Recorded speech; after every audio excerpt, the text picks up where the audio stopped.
Welcome, ladies and gentlemen, to Everything Nerd. Happy New Year! I hope you all had great holidays because it's back to work now. It's back to reality now. And for me, it's back to making videos. And now, I apologize that I have not been able to get my Captain America Civil War trailer review up. That is coming. I promise you that. But without further ado, before we get into that, I'm going to talk about, as you see above, the top 10 movies that I am looking forward to the most in 2016. Now, pre-warn you, some of these movies are not so nerdy. I just figured I should put this out for fun. Technically, if you're a movie buff like me, everything that makes you a nerd. Now, without further ado, let's get down to brass tacks. At number 10, we have Doctor Strange.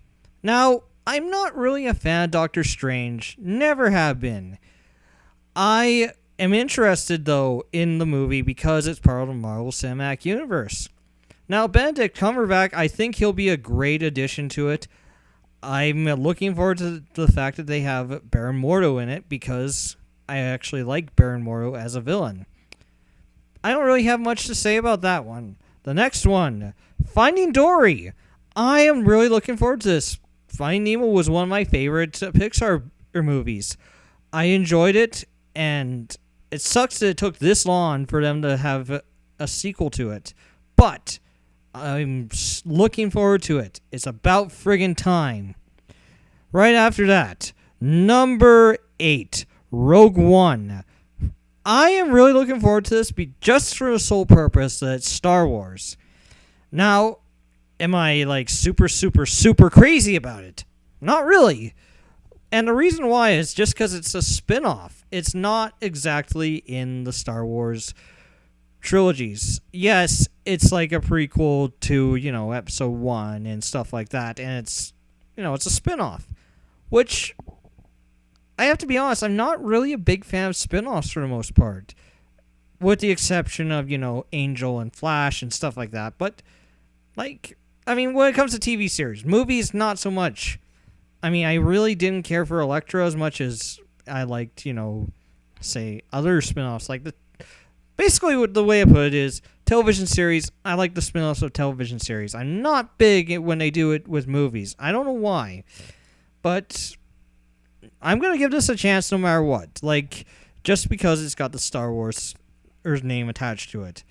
Now, moving on to number 7. Independence Day Resurgence.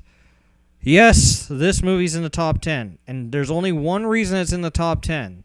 And that's because Independence Day 1 was my favorite movie. One of my favorite movies of all time.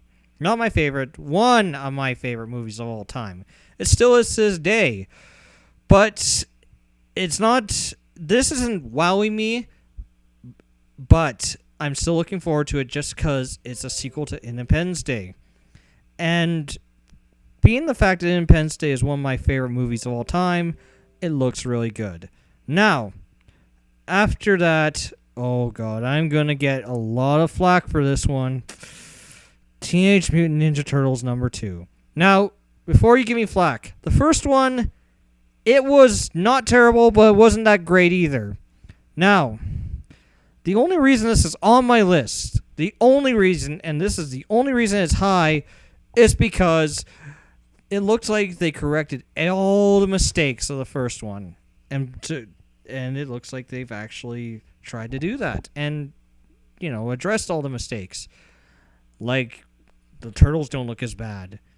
And not only that, Bebop and Rocksteady are in it. That alone gets me hyped. And the fact that Crane might be in it, all of that is nods to the cartoon.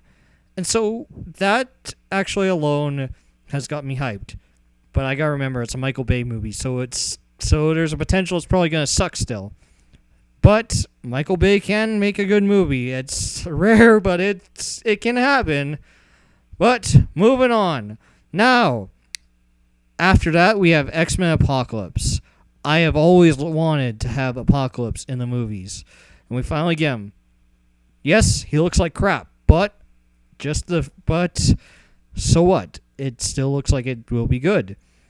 I am pretty impressed with the trailer. It looks dark, and it looks very Apocalypse-like. And the fact that the guy who played Kylo Ren is going to play Apocalypse. And Kylo Ren was a good actor. The guy that played him, at least. I don't know his name off the top of my head, so bear with me on that. Right after that, the next one, number 4, Deadpool. What's not to like about Deadpool? He's the merc with the mouth. He never shuts up. He breaks the fourth wall. He kicks ass. And he's got vulgarity slinging left, right, and center. And this will make us all forget about that crappy performance that was in that piece of dog crap, X-Men Origins Wolverine.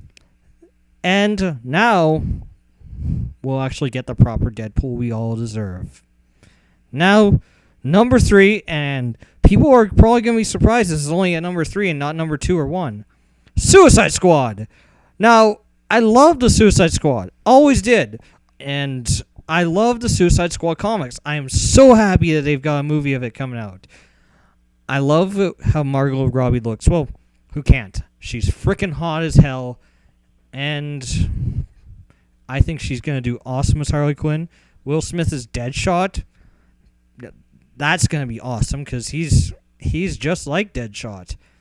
Although, the only thing I'm critical of with him as Deadshot is Deadshot's a villain, and I've really never seen Will Smith properly play a villain, but should be interesting. And Jared Leto, him as a Joker, I'm really looking forward to that too. I'm not liking the look as much, but it's starting to warm up to me, and I think Jared Leto is going to be great as the Joker. There's not much else to say. I'm really looking forward to it, and I like the fact that Viola Davis is Amanda Waller, and I don't know, I'm really looking forward to it. And it's mainly because it's the Suicide Squad. I love the fact of, villains getting taken out of prison, having bombs in their heads, and getting forced to do missions that are against their will, and they don't have a choice or they're going to die. The whole idea of villains fighting other villains is an interest to me. Now, moving on. This one, for my full opinion of it, watch my review trailer, which will be up right after this. Captain America Civil War is number 2. Just the whole idea of seeing Captain America and Iron Man go head-to-head at it. I am curious because some of the things that they did in the Civil War comic that were really big in there, they can't do in it. Prime example, Spider-Man unmasking himself on TV. They can't do that in this because, one, Spider-Man is just getting involved in the Marvel Cinematic Universe, and 2, the Marvel heroes don't have secret identities. Everyone knows who they are. They can't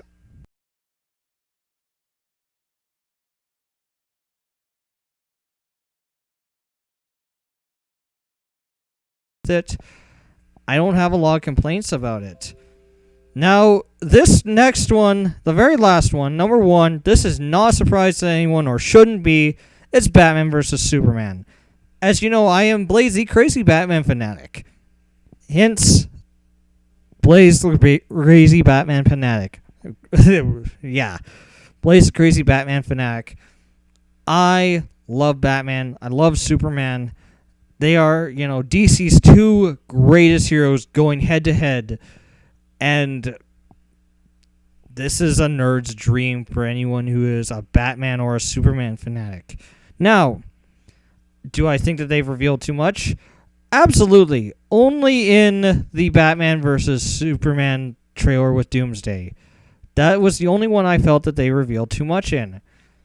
And the only thing they revealed too much to me was Doomsday. But I'm looking forward to it. I'm looking forward to the debut of Wonder Woman. I'm looking forward to the new interpretation of Batman. And I'm liking the fact that they're going to go head-to-head. And Doomsday, and then the formation of the Justice League. This is going to be awesome.